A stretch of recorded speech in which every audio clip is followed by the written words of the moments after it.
इस देश का सबसे कठिन परीक्षा पास करने के बाद जो परिणाम आया है यूपीएससी का, अंबेडकर नगर के दो दो लालों ने बाजी मारी है और कहीं न कहीं अंबेडकर नगर का इस कदर सम्मान बढ़ाया है कि आज चौतरफा चर्चा हो रही है। हमारे साथ पुरु दुबे जी हैं, जिन्होंने 86वां रैंक ले आकर के एक सम्मानजनक स्थान प्राप्त किया है। हम आपसे रूबरू कराते हैं, उसके पहले आपकी तरफ से ढेर सारी शुभकामनाएं देते हैं, ढेर सारी बधाई देते हैं।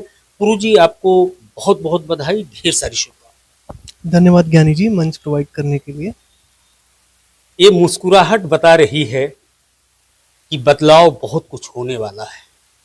आप देश के सबसे बड़े प्रशासनिक व्यवस्था में शामिल होने जा रहे हैं। आपको एक बड़ी जवाबदारी भारत देने जा रहा है। कौन सा ऐसा विषय हमेशा आपके जहन में कौंधता था कि काश मेरे अंदर पावर होता तो मैं ये चीज न देखता, न लोगों को देखने पर मजबूर होने देता, इसको बदल करके दिखाता। ऐसा कोई विषय नहीं है जो मुझे कोसता था, क्योंकि सारी समस्याएं बहुत जटिल होती हैं और उनका खाली प्रशासनिक परिवेश ही नहीं होता है, बल्कि सामाजिक भी एंगल होता है। तो ऐसा मुझे नहीं प्रतीत होता। मुझे ऐसा लगता है कि जो भी समस्याएं हमारे देश, हमारे समाज में है, वो हम सबको मिल के ही सॉल्व करनी होगी। मेरे अंदर ऐसा कोई ग्रेट लीडर का सिंड्रोम नहीं है।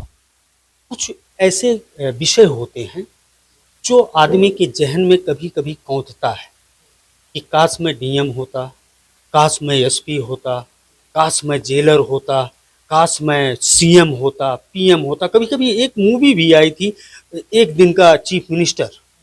तो जिस तरह से उन्होंने बदलाव किया वह रियल लाइफ तो थी, लेकिन एक आईएएस की परीक्षा पास करने वाले व्यक्ति के जहन में कुछ कमियां तो ऐसी दिखती ही हैं कि जिसमें उसको बदलाव की जरूरत महसूस होती है। ज़रूर समस्याएं तो बहुत सारी दिखाई देती हैं।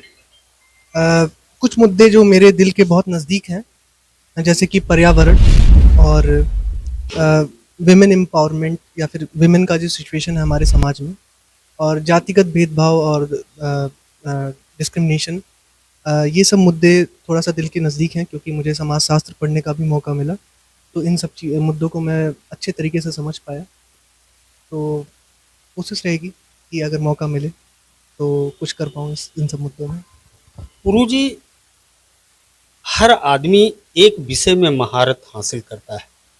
कोई संगीत के क्षेत्र में, उसके अंदर इस तरह का एक हुनर होता है, और कोई क्रीड़ा के क्षेत्र में, कोई यांत्रिकी के क्षेत्र में, तो कोई शल्य के क्षेत्र में, कोई कौशल्य के क्षेत्र में, कोई कुश्ती के क्षेत्र में। गुरु जी के अंदर कौन सा ऐसा कला है कि जो हमेशा उनको प्रखर बनाता है समाज में स्थापित करने? महारत तो मैंने किसी भी क्षेत्र में अभी नहीं हासिल करी है, पर मैं शुरुआत बचपन से ही एक छात्र रहा हूँ और मुझे पढ़ाई में बहुत रुचि रही है।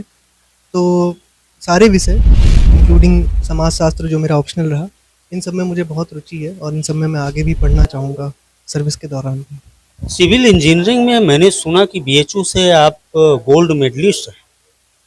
जी। सिविल इंजीनियरिंग फिर सिविल सेवा, क्या इंजीनियरिंग में आप अपने आप को फिट बैठाना उचित नहीं समझे? नहीं, फिट तो मैं बैठ ही रहा था, तभी तो मैं पढ़ पाया इतनी अच्छे तरीके से। लेकिन करियर का चुनाव मैंने बहुत कुछ सोच के किया।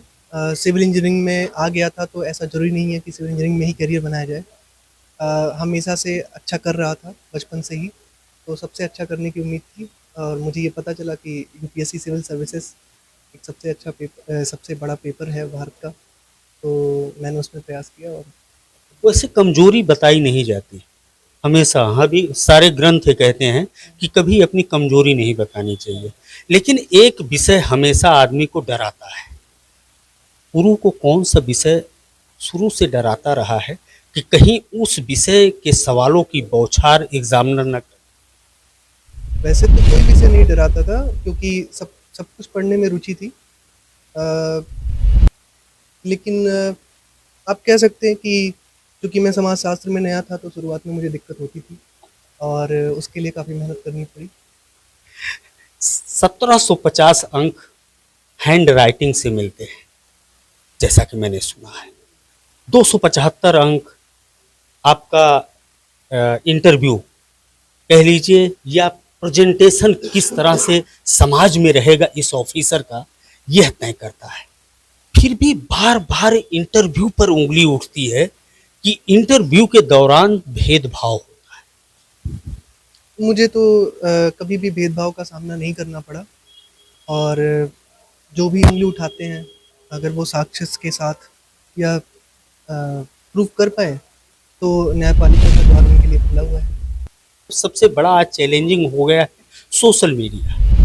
सोशल मीडिया पर आप देखते हैं ऑनलाइन लोग तैयारी करते हैं, और ऑनलाइन तैयारी करते करते कुछ ऐसे कंटेंट आ जाते हैं उनके सामने, बस उसी दिशा में वो बह जाते हैं। तो सोशल मीडिया को आप कहाँ पाते हैं एक छात्र जीवन में? मेरे नज़रिए में सोशल मीडिया एक अद्भुत टूल है, बट हर टूल की तरह उसका सही प्रयोग और दुरुपयोग भी हो सकता है। तो अगर स्टूडेंट्स और यूथ अगर अवेयर रहें, माइंडफुल रहें अपने यूसेज को, तो यूसेज को लेकर, तो वो सोशल मीडिया का बेनिफिट पाते हुए और हार्म से बचते हुए जिस दिशा में आगे जाना चाहते हैं आगे जाना चाहते संगीत में कभी शौक रहा है पुरु दुबे जी का? हैं। नहीं, समझ में भी नहीं आता अभी तो, बट आगे सीखना चाहूँगा। मूवी आप देखना पसंद करते? हाँ, पसंद किस टाइप का मूवी देखना? ऐसा कोई स्पेसिफिक जॉनर मुझे पसंद नहीं है। सारी टाइप की मूवीज़ देखता हूँ, और सारी टाइप की देखता हूँ। जीरो टॉलरेंस आज पूरे देश में लगभग चल रहा है। उत्तर प्रदेश के योगी आदित्यनाथ सरकार ने बड़े गंभीरता से इसको लागू किया है, फिर भी रंगे हाथ रोज पकड़े जाते हैं। एंटी करप्शन के लोग रोज व्यस्त रहते हैं भ्रष्टाचारियों को पकड़ने में। जो आप देखते हैं इस समय सामाजिक परिदृश्य, क्या अभी भी लोगों के अंदर खौफ नहीं? सर, मैं तो उत्तर प्रदेश में रहा नहीं हूँ, इसके बारे में आप ज़्यादा अच्छे से बता पाएंगे कि उत्तर प्रदेश में जीरो टॉलरेंस पॉलिसी का क्या। पूरे देश का, इसीलिए हमने कहा कि पूरे देश में भ्रष्टाचार पर नकेल कसने की कोशिश हो रही है। फिर भी कभी बेंगलुरु में पकड़ा जाता है वो दरोगा साहब घूस लेते हुए, तो कभी गुजरात में पकड़ा जाता है, तो कभी मध्य प्रदेश में, तो कभी तमिलनाडु में। आखिर में भ्रष्टाचार ये जो जड़ें जमा चुकी हैं, आप बराबर नज़र रखते हैं तैयारी के दौरान भी, क्या आपको लगता है कि लोगों के अंदर अभी भी कानून का खौफ नहीं है? भ्रष्टाचार जो कि जितना भी हमारे समाज में है, हमारे एडमिनिस्ट्रेशन में है, वो खाली एक एडमिनिस्ट्रेटिव प्रॉब्लम नहीं है, वो एक सामाजिक प्रॉब्लम है। अगर किसी चीज़ की सप्लाई होती है तो किसी चीज़ की डिमांड होती है। बहुत सारे लोगों का ये अनुभव होगा कि अपना काम कराने के लिए स्पीड मनी का यूज़ किया जाता है, और यह डिमांड पब्लिक से ही आती है। तो इसको सामाजिक रूप में अगर देखा जाए तो ये पता चलेगा कि कुछ कहीं न कहीं कुछ न कुछ तो वैल्यू सिस्टम्स का फेलियर है, जो करप्शन एक समस्या है। इस तरीके से देखें तो किसी एक आदमी पे, किसी एक संस्था पे, किसी एक इंसिडेंट पे उँगली उठाना इस बड़े इश्यूज़ को नेग्लेक्ट करना होगा। पुरु दुबे जी ने बहुत बेबाक ढंग से कहा कि भ्रष्टाचार एक सामाजिक समस्या है। भ्रष्टाचार में करेंसी लेने वाला ही अपराधी नहीं होता, बल्कि देने वाला भी अपराधी होता है। कहीं न कहीं उसका भी गुनाह पूरी तरह से जवाबदेही तय करता है। बड़े बेबाक ढंग से हर सवालों का इन्होंने जवाब दिया। पुरु जी, एक बार आपको पुनः जितने भी दर्शक एवीएन न्यूज़ प्लस से देख रहे हैं, उनकी तरफ से आपको ढेर सारी शुभकामनाएं। बहुत बहुत धन्यवाद कि एक प्रशासनिक अधिकारी बनते हुए इस देश की तकदीर, इस देश की तस्वीर बदलने में पुरु दुबे का बहुत बड़ा हाथ हो, और अंबेडकर नगर इसी तरह से आपके नाम को लेते हुए गर्वान्वित महसूस करें। बहुत बहुत धन्यवाद। Thank you.